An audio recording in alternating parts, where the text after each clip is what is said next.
Hi, it's Dwyer, gamblersadvisory.com, here to talk about a very intriguing fight that will soon be taking place between the IBO Cruiserweight Champion, Danny the Green Machine Green, and challenger Roy Jones Jr. Now, we've seen this fight before. Take a look at the 2006 fight between Danny Green and Australia's Anthony Mundine. Anthony Mundine is a fascinating fighter because Mundine fights the same kind of style that Roy Jones Jr. uses. In other words, Mundine drops his left hand, it's practically dangling from his shoulder, and he uses spacing as his defense and reflexes. He'll shoot a left hook, his right is already cocked. He doesn't even have his left hand at a 90-degree angle. He has his left hand dangling, and he uses hand speed to literally keep his opponent off tempo and to threaten his opponent because he's so wide open in how he approaches his opponent that the opponent has to think about his defense as well as his offense. In other words, there's always the implicit threat of getting hit with left hooks and overhand rights because, of course, Danny Green doesn't have his hands up. Excuse me, not Danny Green. Anthony Mundine doesn't have his hands up to defend himself. Rather, he's all offense. Now, Carl Froch uses a similar style. This is the style that has gotten Roy Jones Jr. much of his success. In 2006, Anthony Mundine used this style to beat Danny Green. Now, Mundine is the IBO middleweight champion. Mundine also fought his last fight at about 167 pounds. And so the question has to be raised, why is Roy Jones not fighting Anthony Mundine, who beat Danny Green? And the answer is simple.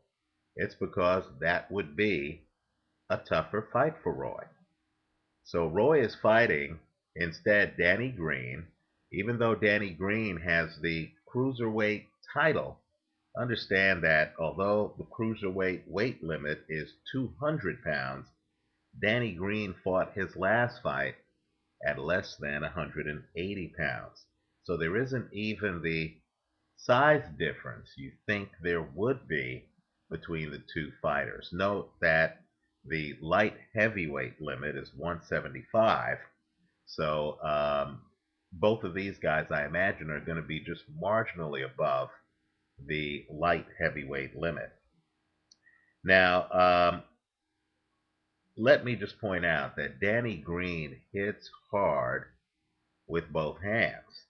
Danny Green is an offensive machine. The Mundine fight was several years ago. Here's the problem.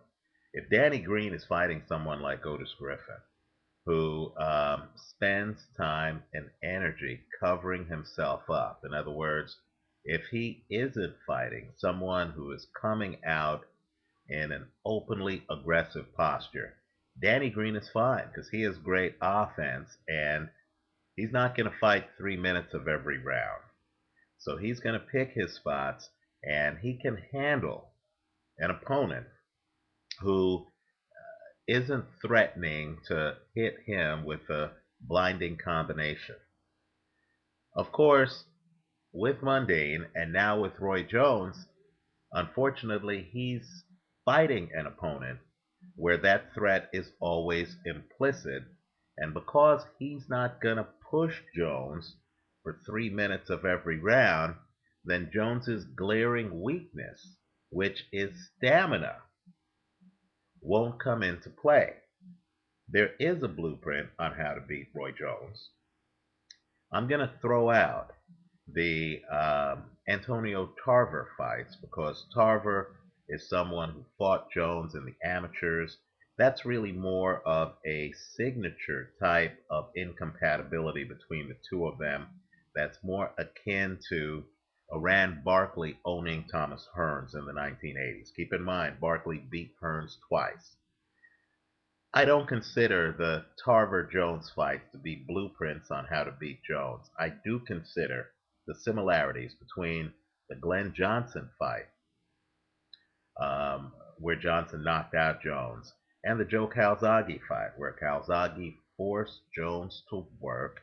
Jones ended up with his back against the ropes. Jones had to take time off in the later rounds, every round, he needed to take at least 20 seconds off just to pace himself. Um, and then, of course, Jones ultimately lost both the Johnson fight and the Calzaghe fight. Here, he's fighting an opponent who, quite frankly, isn't going to push him that way. I know Green looks great on film when you see him against certain kinds of opponents. I would urge anyone analyzing this fight to use as their blueprint the Anthony Mundine fight. You'll find out that Mundine, that fight went the distance. Mundine won a comfortable unanimous decision, and Mundine, in my opinion, was never pushed to the point where he was risking running out of gas. Let me point out, too, with regard to the Mundine style of fighting, the Carl Froch style of fighting, where that left hand is dangling. Keep in mind, too, that stance enables Mundine, Carl Froch, and Roy Jones to actually pace themselves because they're not holding the hand up using energy. They just have that left hand dangling. And all of the fighters are orthodox fighters. They're right-handed, so that left is the lead punch. They'll use it for jabs, but all three understand that that left is best used for a lead left hook. There is a way to beat fighters like that. You saw it in the Mikkel Kessler Mundine fight. Kessler actually operating out of a box practically. The same box that got him in trouble, by the way, against Andre Ward, was very structured. He was working behind a jab, and he, had his defense already integrated into his game. He didn't have to think twice about it. Since he was working out of a tight box, he was able to block Mundine shots and win a comfortable unanimous decision. Contrast and compare that to Jermaine Taylor's fight against Carl Froch, same type fighter as Mikkel Kessler, pattern fighter, operating out of a tight box, not a lot of improvisation, has his defense ready at all times, has his hands up at all times, is working behind a jab. That strategy can actually um, overcome the kind of wide open stance that Mundine, Froch, and Jones throw at you. Unfortunately, Danny Green's not that structured.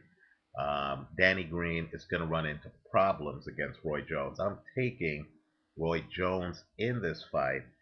I'm expecting him to win, much as Mundine won against Danny Green in 2006. Let me know your thoughts. Visit us here on YouTube. Leave your comments here, as well as on gamblersadvisory.com and predictboxing.blogspot.com. Let me know where we're wrong. Let me know where we're right. And of course, if I'm wrong, punish us in the ratings here on YouTube. But if I'm right, give me 5 stars. Good luck.